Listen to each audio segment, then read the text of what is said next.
Here he comes, here he comes. There's the trumpet, smash the drums, here he comes. Hop along, Cassidy, here he comes. Before television, people saw westerns at movie theaters and listened to them on the radio. The western had proven itself as a valuable entertainment asset on the big screen.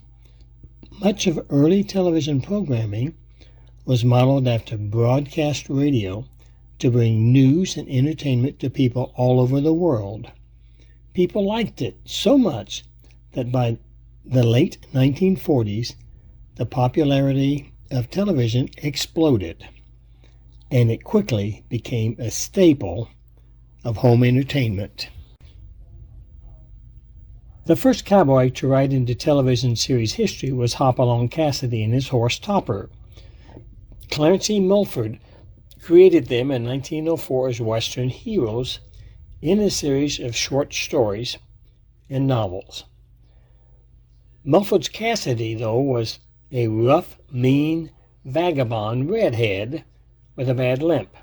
He was a man who drank, swore, and smoked. His Hopalong nickname was earned as a result of a gunshot wound to the leg that left him with a permanent limp. American film producer Harry Pop Sherman is the man ultimately responsible for the transformation into film hero. He bought the rights to Mulford's books and then put together a production company to make the 34 films, which were distributed by Paramount.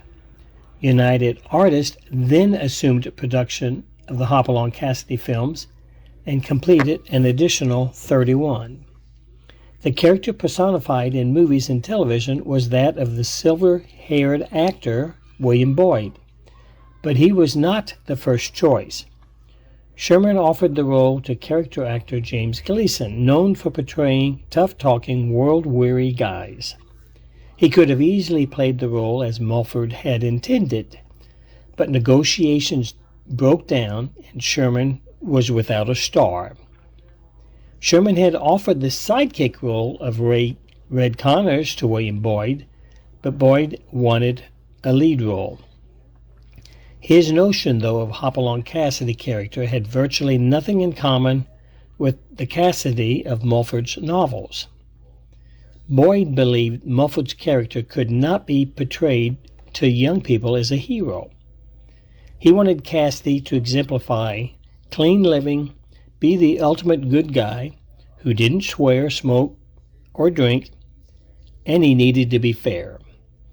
This Hopalong Cassidy wore all black, contrary to Western convictions, but he did ride a white horse, Topper.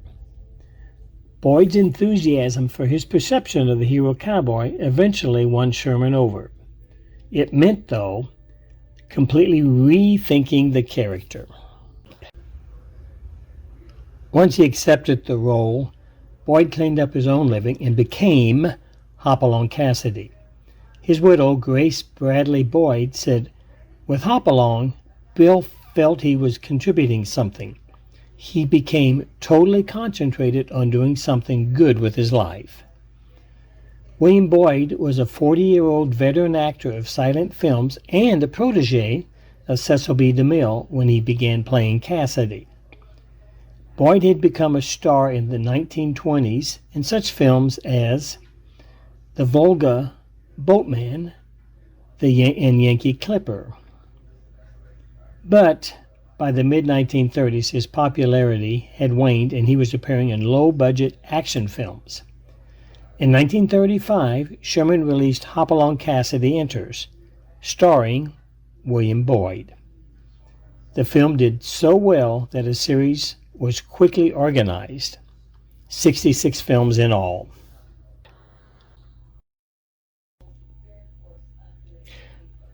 By 1944, the studio had grown tired of the series. Boyd took over the production of the films and for $350,000 bought the rights to all his 54 films. He produced 12 more for a total of 66. In the late 1940s, Americans were buying television sets.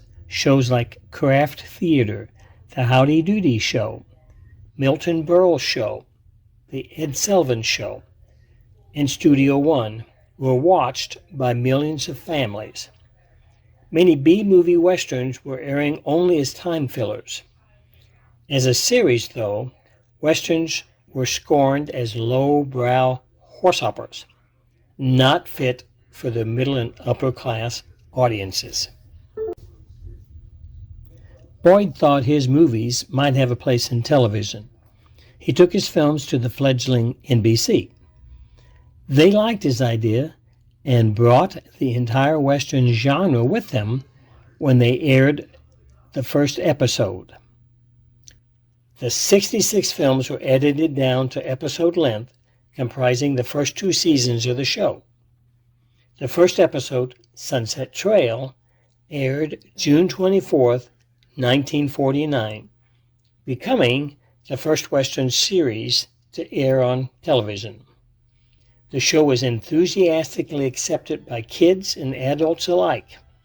By 1950, American children had made Hopalong Cassidy the 7th most popular TV show in America. Hopalong was even appearing on the covers of national magazines such as Look, Life, and Time. Boyd had actually played Hoppy for the last time in films in 1948.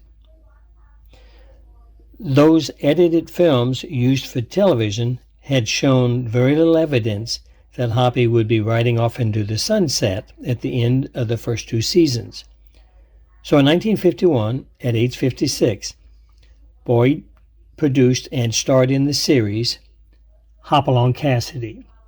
It ran on NBC as a half-hour series until 1952. It also starred veteran movie actor Edgar Buchanan, who played the part of Cassidy's crusty sidekick, Red Connor.